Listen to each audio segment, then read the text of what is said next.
I'm really excited to be talking to Jennifer Harper, who's the Indigenous-owned Canadian beauty brand of Cheekbone Beauty. Now it's getting a $1 million media boost after winning the first Inclusivity, Diversity, and Equity in Advertising competition. It is so wonderful to see you. How are you, Jen? I'm doing well. How are you? Good, good. You know, from Dragon's Den to all these accolades, cheekbone beauty is something that everyone is talking about. Have you kind of had a chance to reflect on how incredible this moment really is? I'm really proud of the team because I have to be really honest that I had nothing personally to do with all of the creativity that went behind this Mm. campaign. Oh, you know, and with Cheekbone, it's also helping to close the education funding gap between Indigenous and non-Indigenous students by donating 10% of its profits to the First Nations Child and Family Caring Society. Was that a decision you made? So really early on, when I started the business, I really wanted to do something to support my community. So that was something that we embedded in the brand from the beginning. And on top of that, you've been an advocate. You've been very outspoken about educating Canadians about the residential school system. And I understand that your grandmother was even helping you with her stories to kind of grow this whole conversation, you know, and I hate calling it schools, that should be institution or prison. And especially with everything that's happening right now, first thing first, how are you coping?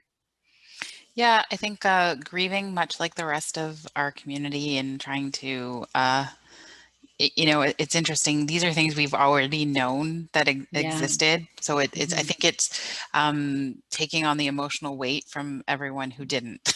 So it's heavy, super heavy, and as you can imagine.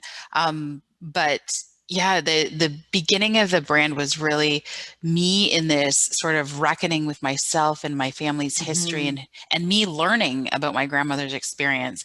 And so that really gave birth to the brand Cheekbone Beauty of really what it is today, that I wanted, just a place where Indigenous youth felt seen and could see themselves, because growing up, I never could relate to many brands. Yeah. I didn't feel like I was represented for sure, or saw my face or anyone that looked like me. And that was really the initial purpose, was to create this place. And as you can see in the campaign that was created with our marketing team in Sidley, is just this incredible soft place for people to land, where we want to really change the narrative of what it means to be Indigenous, and create a more positive news story versus a lot of the negative ones that we see on the regular. Love that. What did your grandmother say to you that really resonated with you?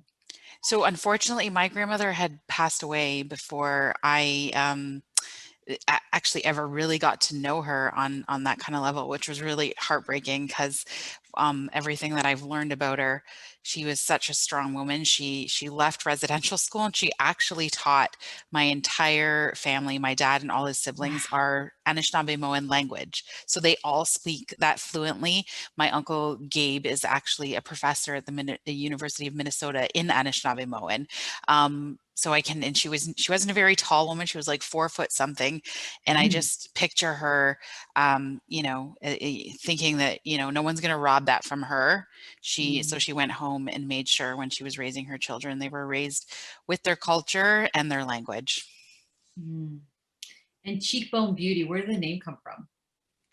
So first, like, I just love cheekbones on like all human beings. So that was really the first. And then listen to a podcast. Entrepreneurs listen to other entrepreneurs, especially ones that they really respect. So listening to a podcast, Sarah Blakely, founder of Spanx, talked about the K being like a sound that people remember. And so then I became obsessed of looking for a K word. And one day, just driving around, I was in sales, but while I was building this, so did a lot of driving across the province. And I'm like, cheekbone, one day, just sat at like light bulb moment, went home, looked it up, and in the research found that people with high cheekbones are perceived as more trustworthy. So I really Ah, appreciated that tone of adding it, and as much as I just love the feature on everyone as well.